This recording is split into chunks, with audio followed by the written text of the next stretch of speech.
Cine, the Council on International Non-Theatrical Events, has awarded this film a Golden Eagle in token of its excellence and has selected it to represent the United States of America in international motion picture events abroad.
Without warning, the solid earth falls away into a gulf of space and absolute silence. The mind bends in astonishment.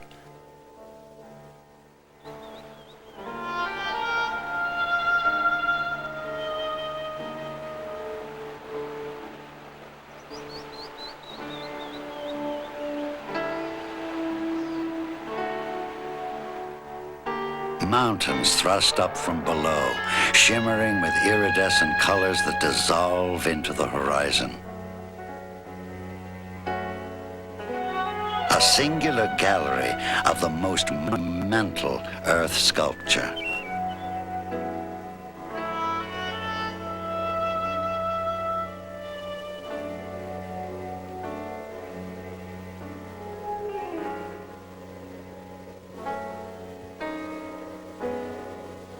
The Grand Canyon. To confront this canyon is truly one of the most spectacular and humbling experiences that man may encounter on this earth.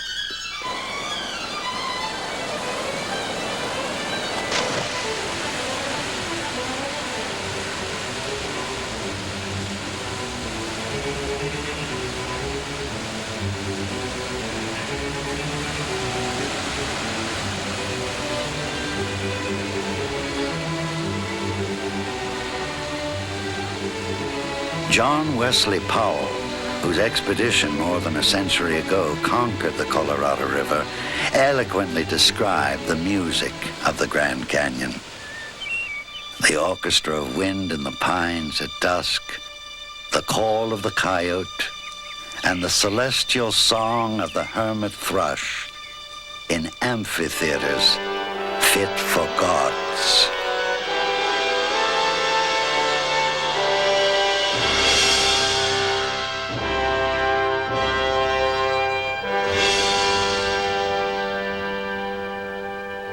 While it is easy to be overwhelmed by the sheer immensity of the Grand Canyon, it is also the most revealing single page of Earth's history on the face of the globe. The exposed base rock is part of the Earth's original crust, a staggering 2 billion years old.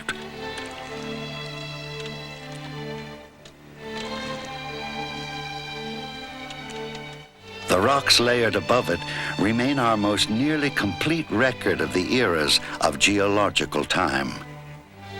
The limestone layer nearest the rim was the floor of an ancient sea and was formed from the remains of creatures of water and land that lived here long before dinosaurs roamed the earth. The sandstone layer was once desert, with great dunes piled high by the wind. The shale was once simply mud at the bottom of a shark-infested sea.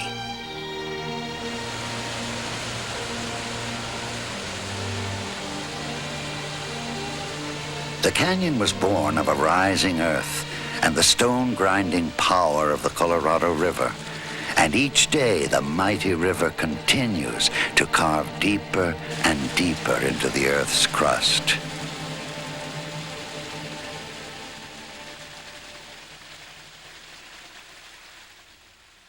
The Grand Canyon, located in northwestern Arizona, is 277 miles long, and the distance between its walls ranges from 18 miles to less than half a mile.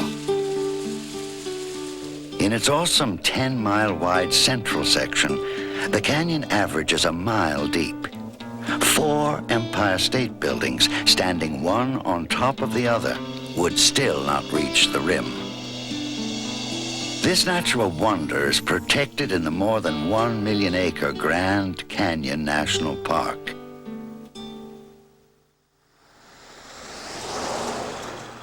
The Grand Canyon may be approached from either the north or the south rim.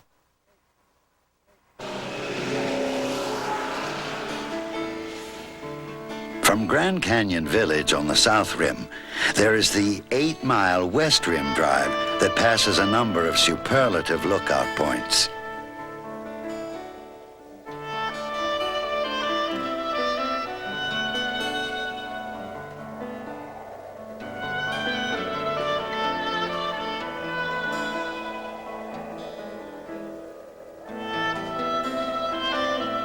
Hopi Point, in particular, is famous for its sunset vista.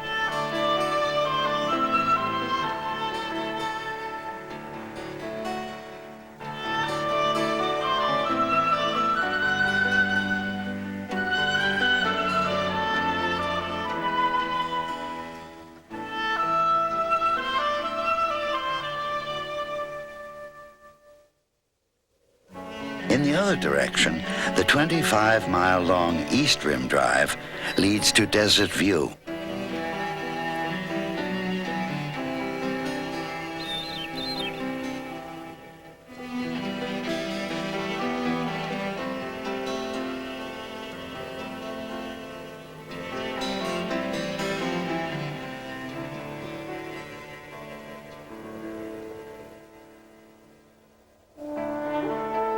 Across the chasm is the higher and more isolated North Rim.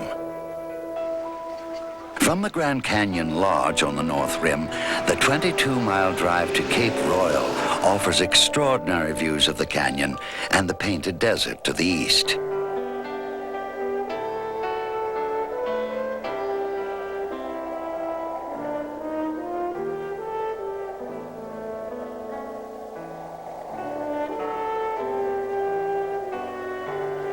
Point Imperial, the highest point on either rim of the canyon, provides breathtaking scenics.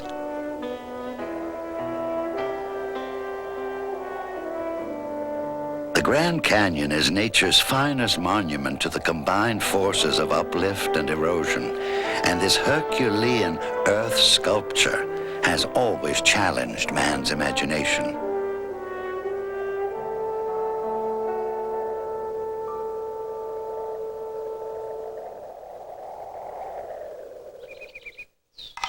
The earliest evidence of man's existence in the canyon, some 4,000 years ago, comes from deer-like figures made from willow shoots, which have been dated back to 2100 BC. Later inhabitants were Native Americans called the Anasazi, the Ancient Ones. They built homes and storehouses along the canyon walls and raised squash, beans, and corn. Indian legends speak of great floods that cut the canyon as a path to life beyond death.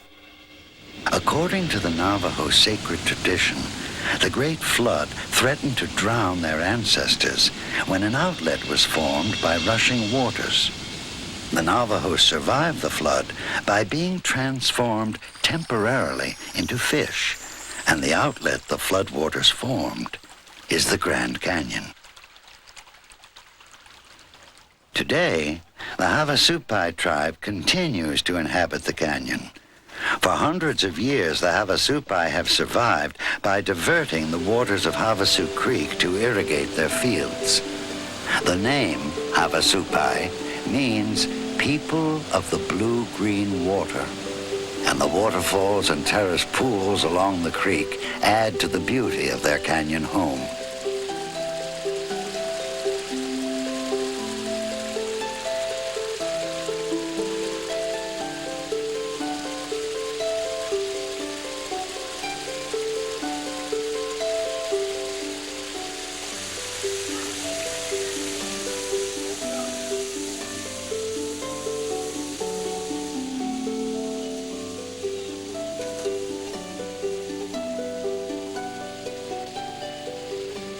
The brilliant turquoise water comes from the color of the sky. The color is reflected and intensified by the white bed of the stream and the white limestone mineral particles suspended in the water.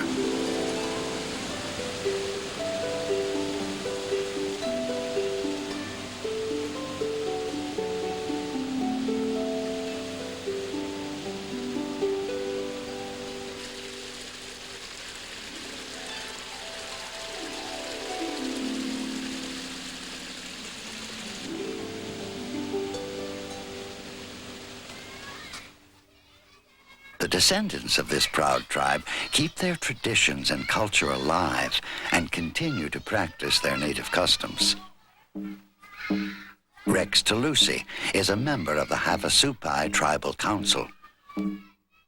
Down here in Supai, we set aside one day where our children would enjoy what our fathers, our grandfathers, grandmothers used to play, like the stick games, the foot races, the games that were played a long time ago. And in this special day that is set aside, we call Indian Day. And during that day, we try to teach our young people the dances, the songs, the ways of our people.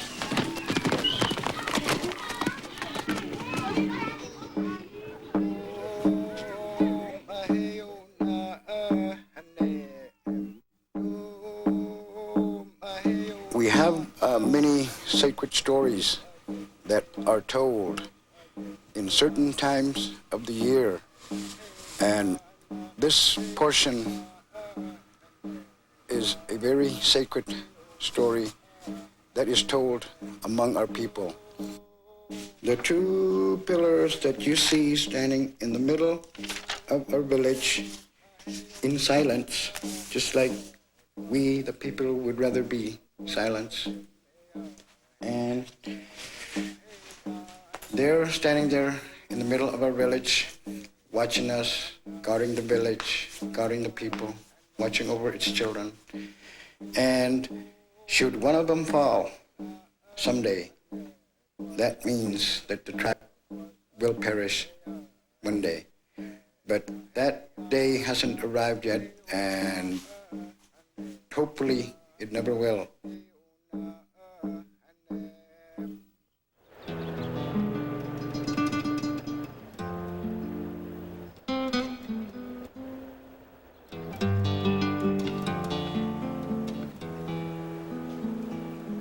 The first white men to see the Grand Canyon were the Spanish conquistadores of Coronado. They were guided to the south rim by Hopi Indians in 1540. Under the leadership of Captain Don Garcia Lopez de Cardenas, these soldiers of fortune viewed the canyon merely as an impediment in their search for the mythical 7 golden cities of Cibola. Finding no way across the canyon, the search was abandoned. Then came the Spanish missionaries, American trappers and explorers. But the canyon was unconquerable. They could not find a way down its sides and were turned away by the mocking smiles of its many magnificent sheer faces. In 1858, a bold young lieutenant, Joseph C. Ives, guided by Mojave Indians, led his small party of Army engineers into the canyon. In his report to the War Department, Ives wrote, "Ours has been the first and will doubtless be the last party of whites to visit this profitless locality.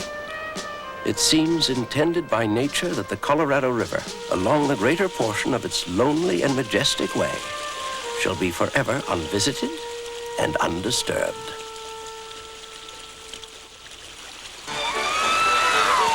Needless to say, he was wrong.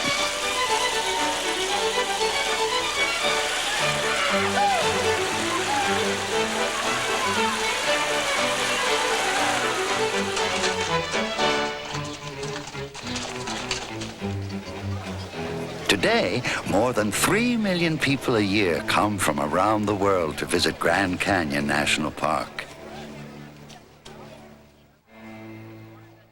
Good morning and welcome to Grand Canyon National Park. You folks are here for the early rim walk. My name is Connie Rudd, and this morning we're going to be discussing a number of topics related to Grand Canyon.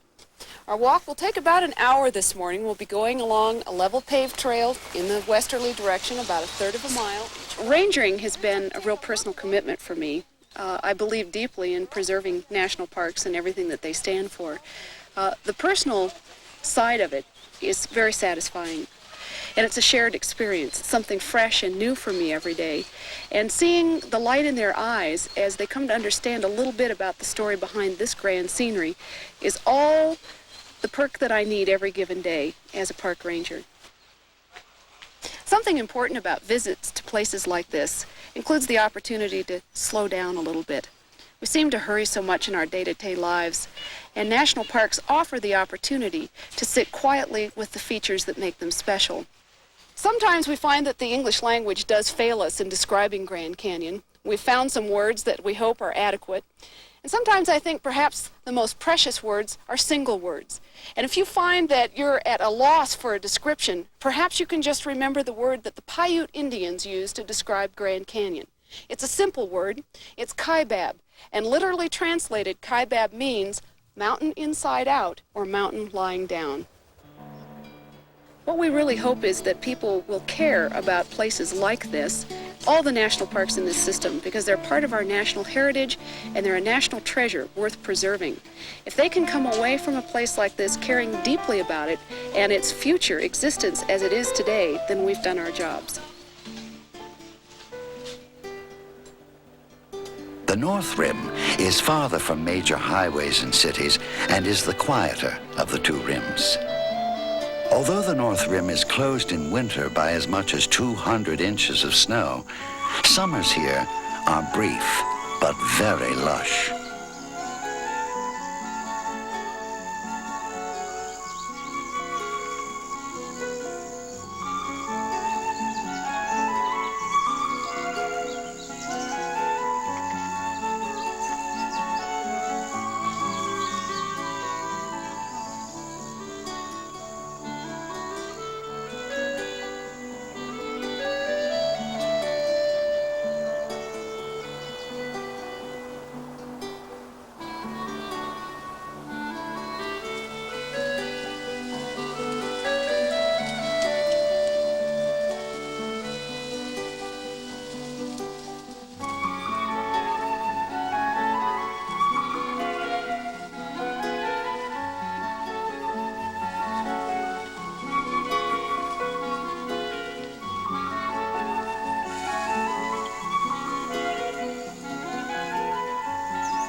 The mule deer is one of the largest wild animals in the park, and a healthy antlered buck often weighs more than 200 pounds.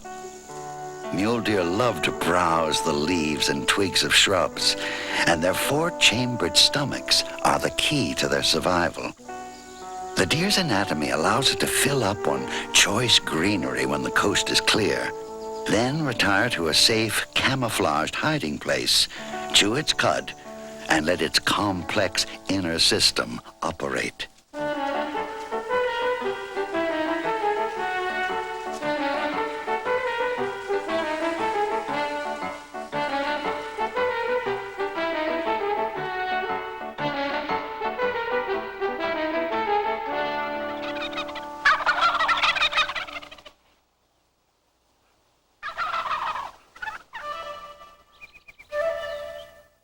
In places, the forests give way to open mountain meadows displaying a colorful palette of indigenous wildflowers.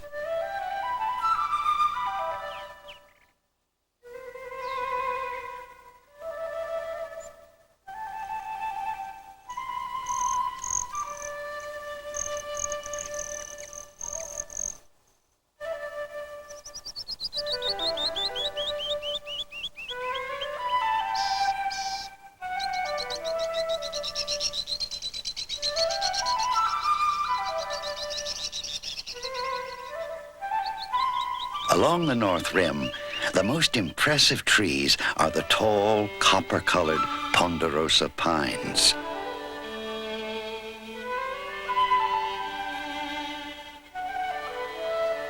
The bark on their massive trunks emits an intoxicating scent, somewhat like vanilla, and its wood, though soft, is quite strong.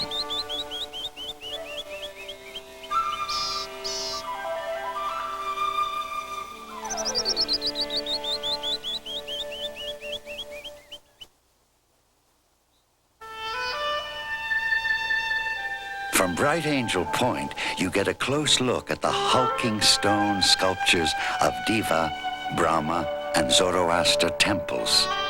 The size and exotic shapes of these stone towers inspired early explorers to invoke these Eastern spiritual names.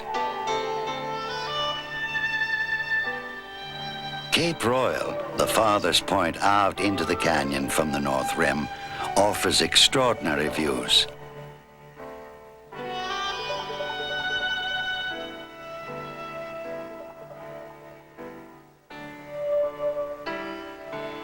The nearly 8,000-foot-high Vishnu Temple was once part of the rim. Isolated by erosion and attacked repeatedly by the forces of weathering, Vishnu has been sculpted down to its present distinctive shape.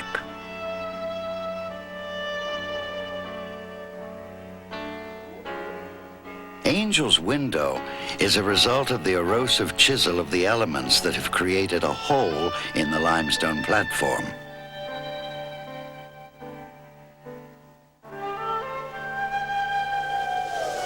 Ten miles from the North Rim Lodge, along a well-paved road, is Point Imperial. At 8,800 feet, this lookout is one of the highest points in the Grand Canyon.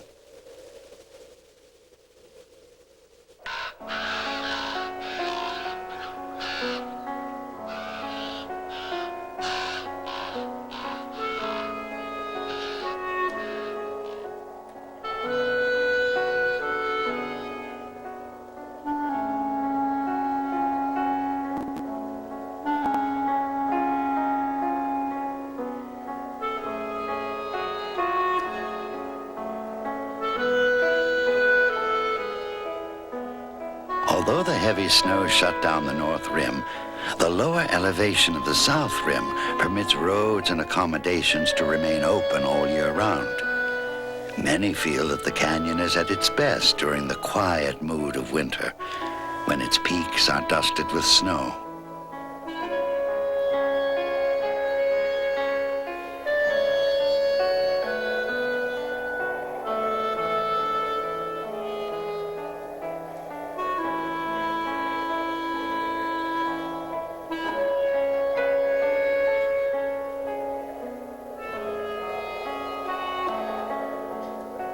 In the 1890s, the eminent naturalist John Muir visited the canyon and recorded his emotional response to it. No matter how far you have wandered, or how many famous gorges and valleys you have seen. This one, the Grand Canyon of the Colorado, will seem as novel to you, as unearthly in the color and grandeur and quantity of its architecture, as if you had found it after death on some other star.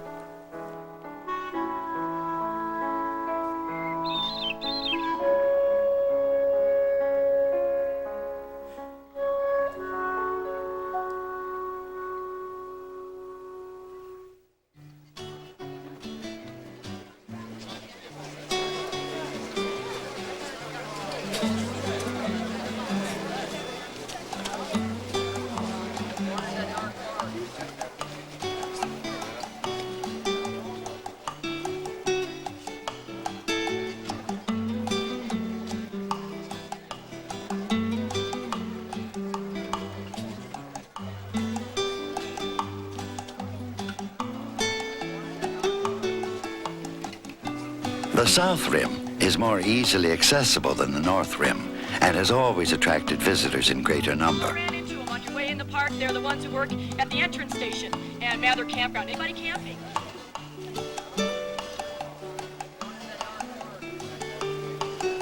Stu Fritz is an interpretive ranger whose unique style draws crowds along the South Rim. William Faulkner, the great American Nobel Prize winner, said that a mule will wait 20 years to kick its master once. A mule at the Fred Harvey Corral has a very dour expression. Their ears are down like this, and they stand like this. Hour after hour, like... Except when you get on them in the morning. Then their ears are straight up, and they grin like this. Because they have the day worked out for you. The trail is cut along the rocks like this, so they go as close as they can to the wall. So the roots and rocks, you take this leg and put it over. They go around this side, and they take this leg and put it over like this. Except in those areas, like in the Redwater limestone, where the cliff drops 500 feet straight down. A mule weighs half a ton, so their big fat belly sticks out like this. And this is where your feet are. Looking straight down 500 feet. And you wonder if the animals are levitating or not. And the poor person, their knuckles on the pommel of the saddle are white like this. And you're gripping the saddle like this, the pommel, and your eyes are closed away from the cliff like this. And the mule will look back, grinning more than ever. And when your eyes are closed, and when your knuckles are just standing out white like that, the mule will skip a step. Yet, with all the activities, solitude is never very far away.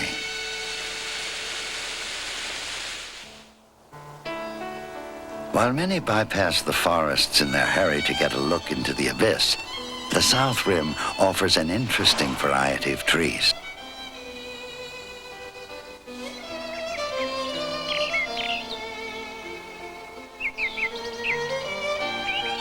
While the pinyon pines appear dwarfed and straggly next to the more impressive ponderosa, many Indians and frontiersmen have been saved from starvation by eating pinyon pine seeds.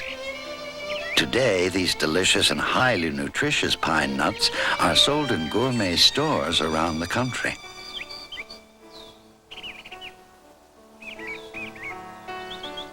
The Gamble oak has developed an interesting communal mode of survival in this high, dry country.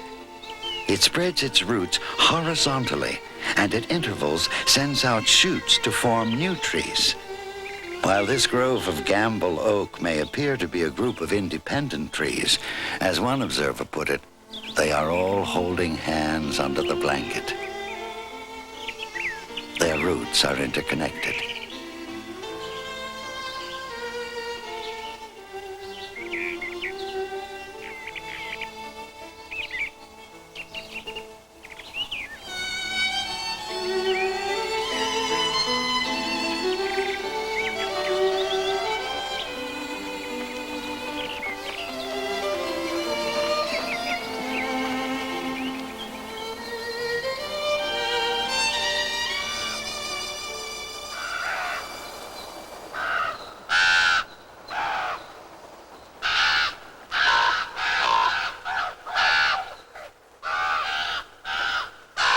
The south rim provides superb lookouts for viewing the canyon.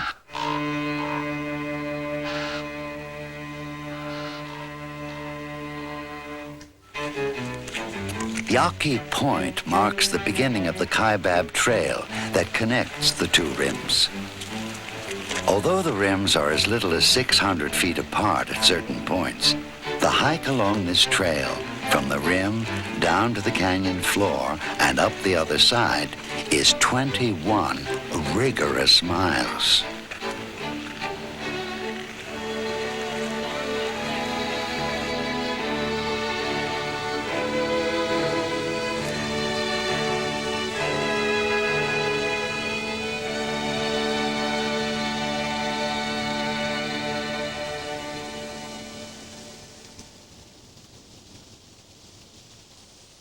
The most spectacular wildflower along the Kaibab Trail is the agave plant.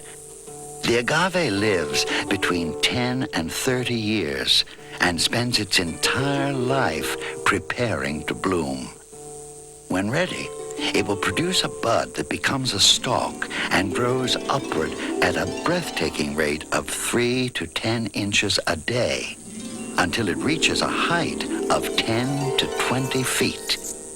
Flowers bloom in clusters at the top of the stalk, and then the plant, exhausted, dies.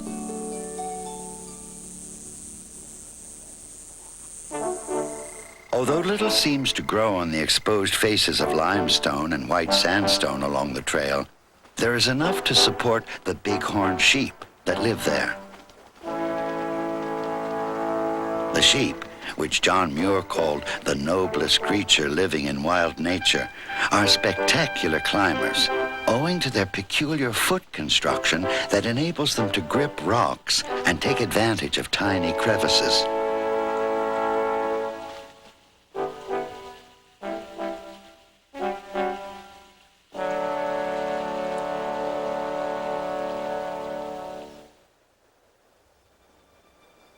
Down on the canyon floor, the most noticeable thing is the heat.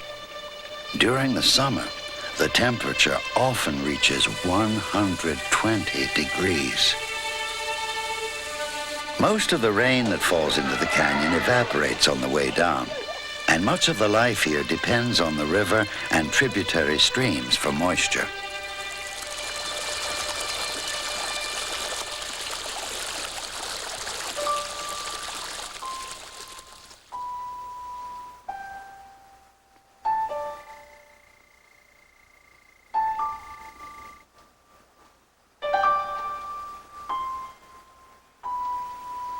The plant life close to the river consists mostly of tough desert veterans, sparsely leaved and often thorny.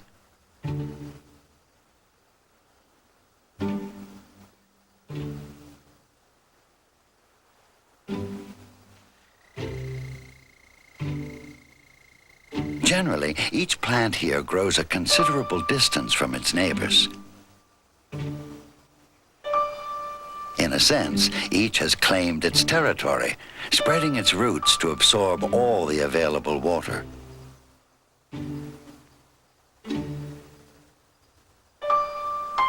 New plants spring up when an old one has died.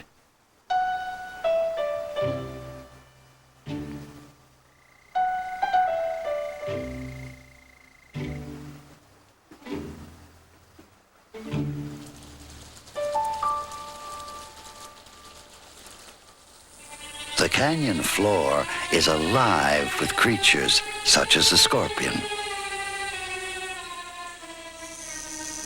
The pink rattlesnake is unique to the canyon, and it is thought that its pink scales are an evolutionary adaptation that allows it to blend into the colorful rocks where it lives.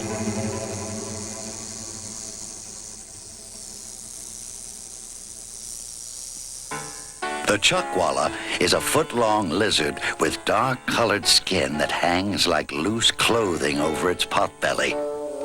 The chuckwalla is an unusual reptile since it is a vegetarian, not an easy thing to be in the Grand Canyon. When startled, this timid creature will scurry into a nearby rocky crevice. It then gulps as much air as it can hold, inflating and wedging its body in so tight that it is difficult to pull out.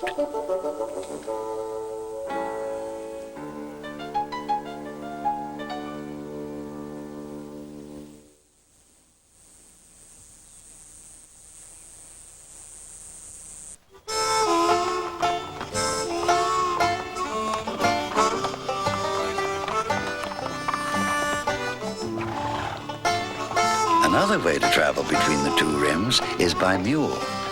Thank you. Good morning. Ron Clayton is in charge of the mule trip at the Grand Canyon and tries to prepare people for the adventure. Folks, I got a little information for you and a few instructions this morning that'll make this trip better on all of us. We get people here that have never petted a dog before, let alone they want to ride a mule in and out of the Grand Canyon. Most of them are not aware of how physically stressing this trip is.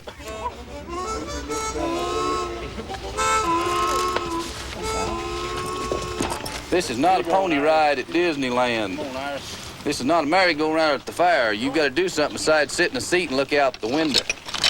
We stress two things this morning. Number one being safety. Number two is having a good time. We don't jeopardize one for the other. And a good, tight, compact group is 95% of the safety aspect of this trip. I'd rather make you mad, I'd rather hurt your feelings, I'd rather spoil your vacation than get somebody hurt today.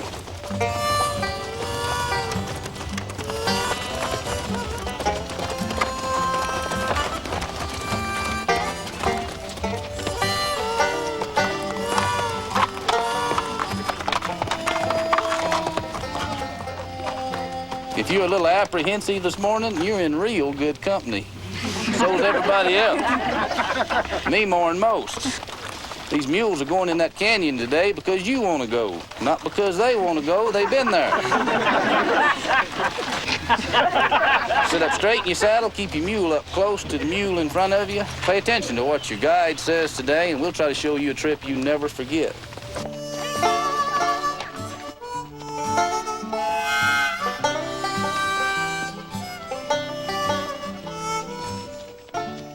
I would say that this is probably one of the most unique animal operations there is in the world. Needless to say, again, we get so many people that's of very little experience that these mules have to be foolproof. And mules come in all sizes and colors and all personalities. And we spend a great deal of time testing them and riding them and training them and pulling out the right kind of personalities that we need here.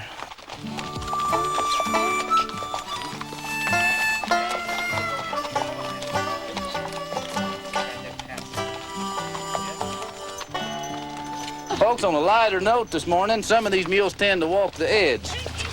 Don't worry about it. Nothing you can do about it. We train them that way so you get a good view down there.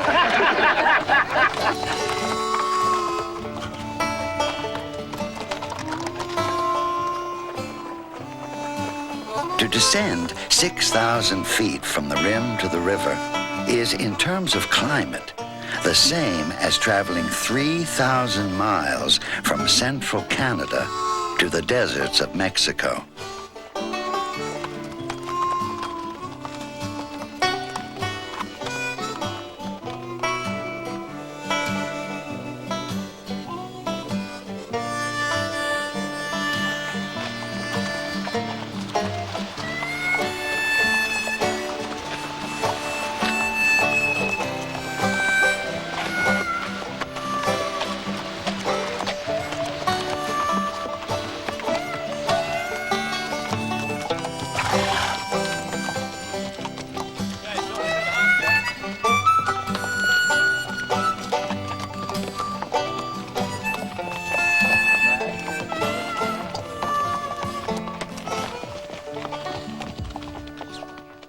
Anytime that we stop these mules for one reason or the other, we like these mules to stop crosswise in the trail with their heads looking into the canyon.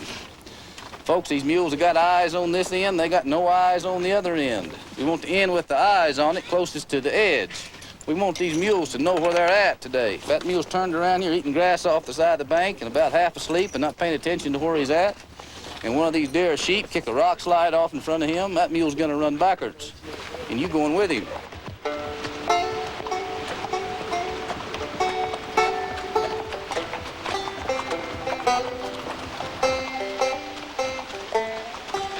It's probably one of the most unique jobs in the world, because it's the only one in the world. And I suppose I have a sense of pride in our safety record. We have an excellent safety record. And in our mules, they're good mules. I am proud of that, make no bones about it.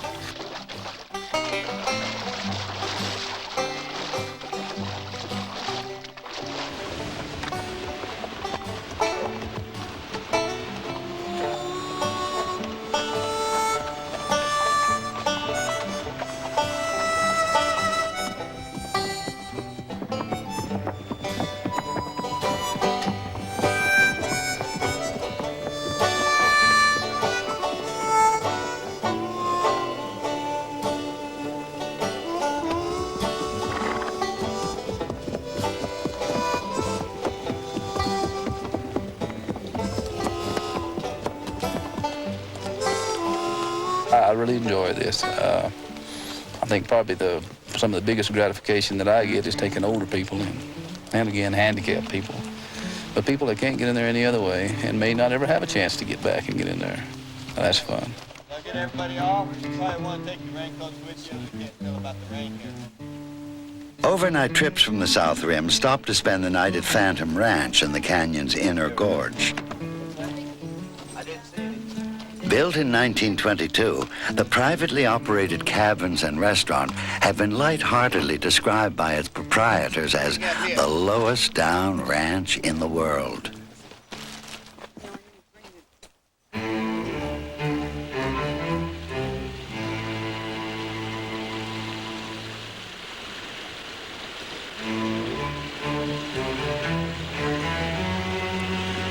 The Spaniards named it Rio Colorado, the Red River.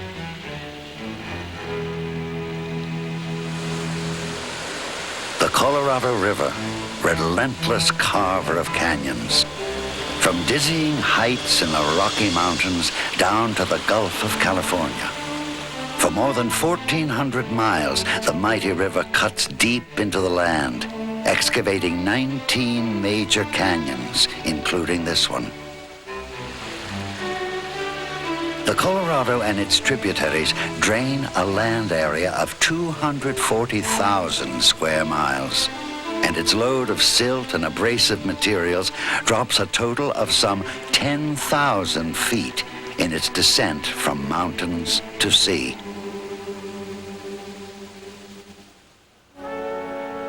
Today, the river is harnessed by the Glen Canyon Dam above the canyon and the Hoover Dam below it.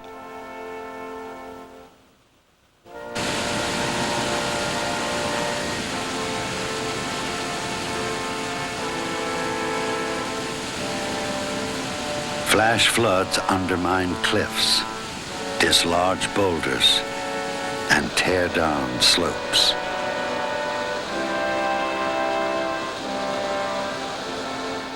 Although the canyon might appear as if it had been produced by some sudden and cataclysmic occurrence, in fact, the events that produced it were simply part of the slow, orderly process of erosion. Geologists continue to debate exactly how the canyon was formed. A popular theory called stream piracy points to events that occurred 65 million years ago. At that time, the plateau's flat surface began to bulge upwards from internal pressure. Geologists call this upwarping.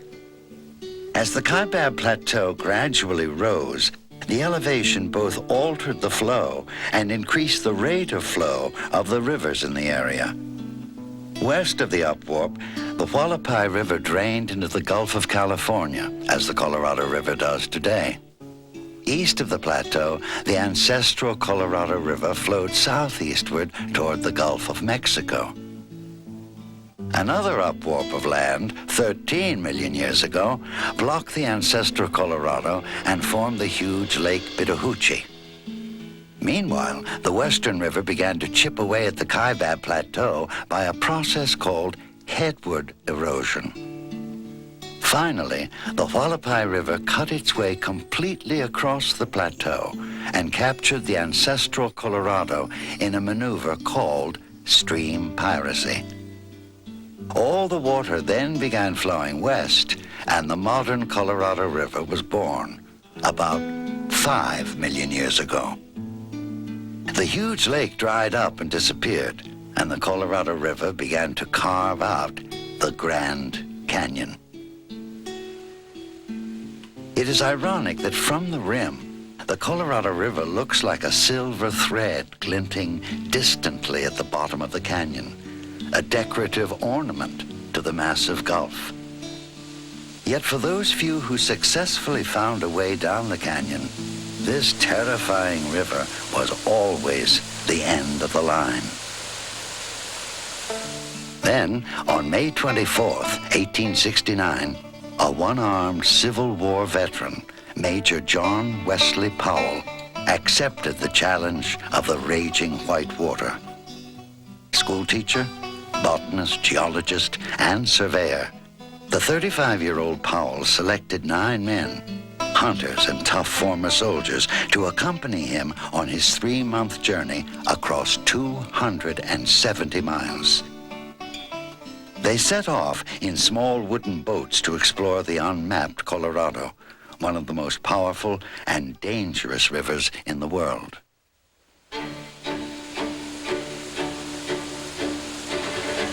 The trip down the river is still one of the greatest adventures in the American wilderness experience.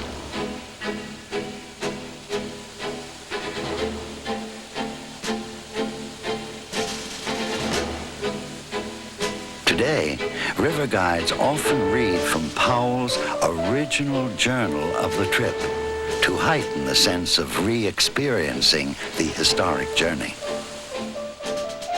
May 30th, 1869. This morning we are ready to enter the mysterious canyon and start with some anxiety. The old mountaineers tell us it cannot be run, but all are eager for the trial, and off we go.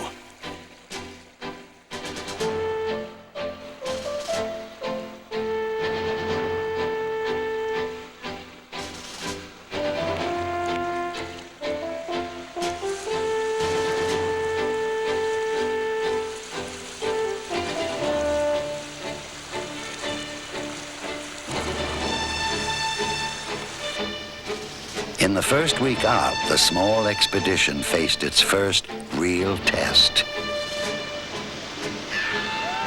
Soon our boats reach the swift current. A stroke or two, now on this side, now on that, and we thread the narrow passage with exhilarating velocity, mounting the high waves whose foaming crests dash over us.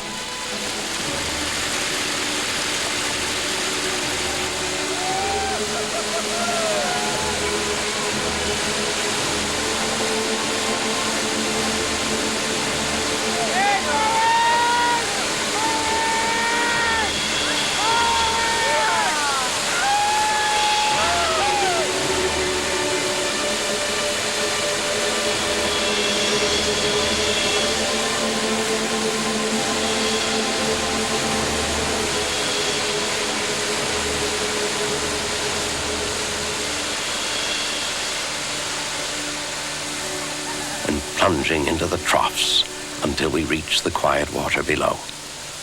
Then comes a feeling of great relief. Our first rapid is run.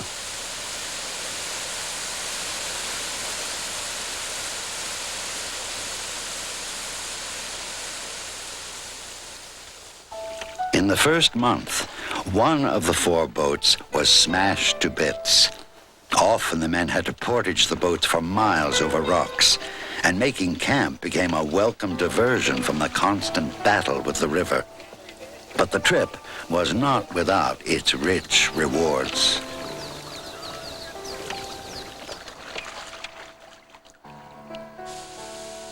August 3rd, start early this morning. The river, sweeping around bends, undermines the high cliffs in places.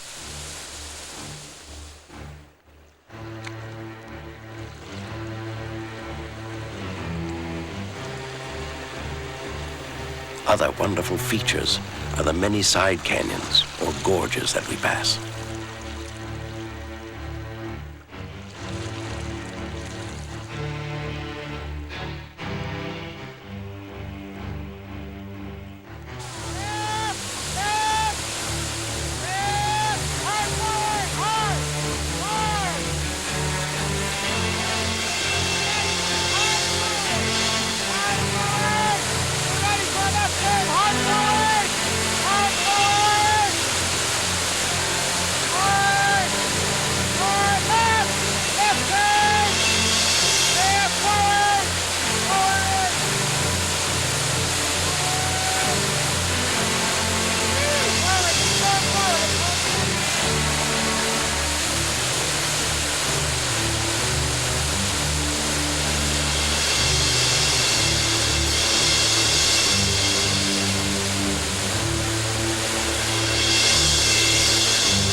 August 9th, and now the scenery is on a grand scale. The walls of the canyon, 2,500 feet high, are of marble, of many beautiful colors, often polished below by the waves, and sometimes far up the sides, where showers of washed sands over the cliffs. We call it Marble Canyon. In this instance, Powell was mistaken. This is not marble, but hard limestone formed in a fossil accumulation from the bed of a shallow, ancient sea. Though it is actually gray-blue limestone, its surface is stained by iron salts washing out of the shale above, so it is called redwall limestone. Powell marveled at the Redwall cliffs and was especially taken with one particular spot. The river turns sharply to the east and seems enclosed by 1,000,000 brilliant gems. On coming nearer, we find fountains bursting from the rock high overhead, and the spray in the sunshine forms the gems which bedeck the wall.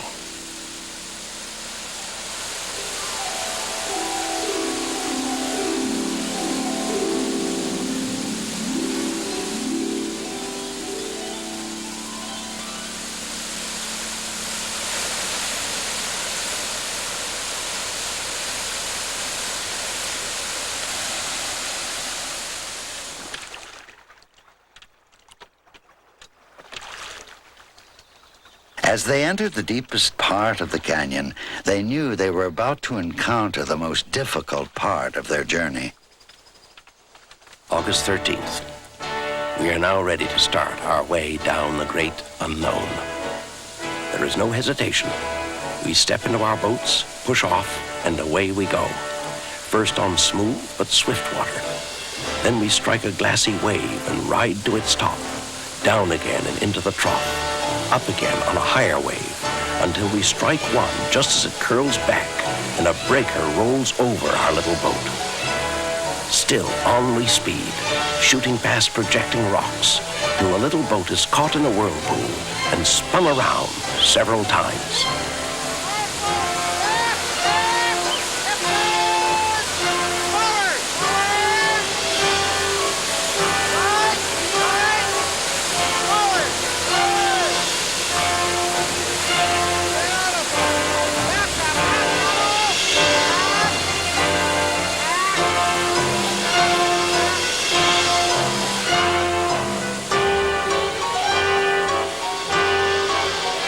What there may be below, we know not. So we listen for falls and watch for rocks, stopping now and then to admire the gigantic scenery. Powell's account tells of lost supplies, hunger, and 3 men who abandoned the expedition and were never seen again. Finally, on August 29th, 2 battered boats carrying 6 men emerged from the Grand Canyon into safe waters.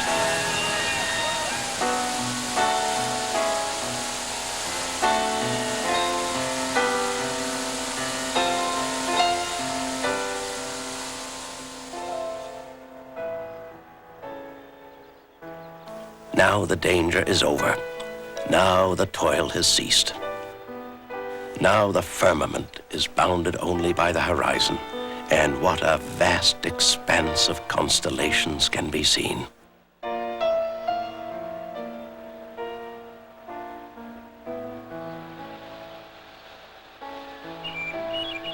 The river rolls by us in silent majesty.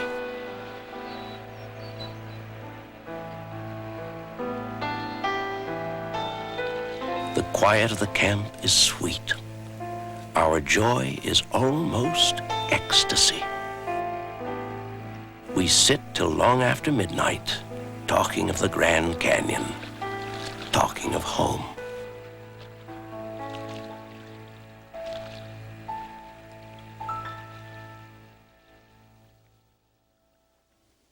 The news of Powell's adventure spurred the nation's interest, and a tourist industry rapidly developed. As mining and lumber interests exploited the resources of the area, Efforts to preserve the canyon as a national park also began. After a visit in 1903, President Theodore Roosevelt took up the cause and established the Grand Canyon National Monument in 1908. Roosevelt advocated preservation of the unspoiled wilderness when he said, "Leave it as it is. You cannot improve on it. The ages have been at work, and men can only mar it."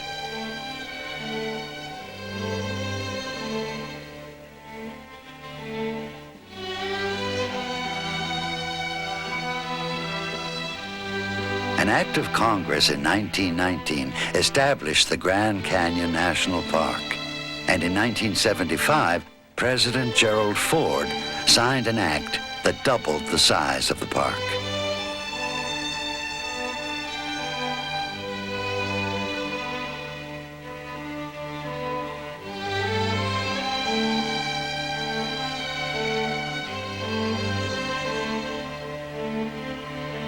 The Grand Canyon of the Colorado River is indeed one of the genuine natural wonders of this world.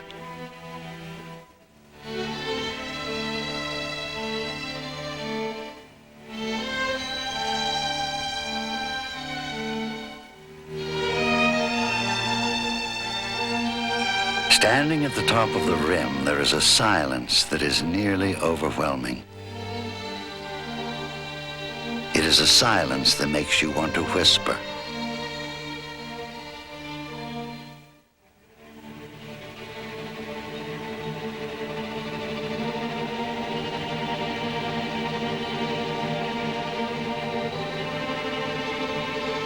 It is moving and unforgettable.